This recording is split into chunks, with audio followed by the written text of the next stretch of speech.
London was fundamentally important to the success of the Beatles. They were born and raised in Liverpool, but it wasn't until they came to London that they really reinvented themselves. And they started living here, and they started buying cars here, they started recording here during a period where London itself was becoming sexier, more fashionable, more colourful. I think cars contributed to their coolness in a very, very important way. During that period, cars tended to be beautiful things, and the car that I'm going to be driving today is very, very, very special.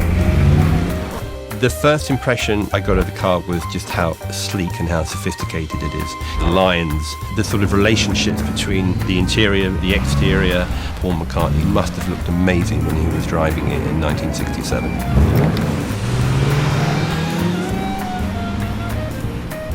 Paul McCartney is beyond famous. To have that amount of talent embodied in a person who connects with multi-generational people over such a long period of time is pretty special. I think that you've only got to look at the recent movie that Peter Jackson directed, Get Back, to really understand how motivating and how dynamic Paul McCartney was.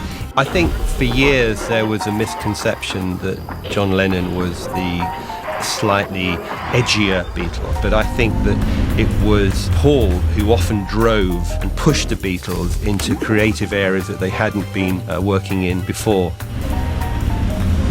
The Beatles were reinventing the 60s as London was reinventing itself, and I think that if you marry the Beatles with London, you get a swinging London, and you don't really get one without the other.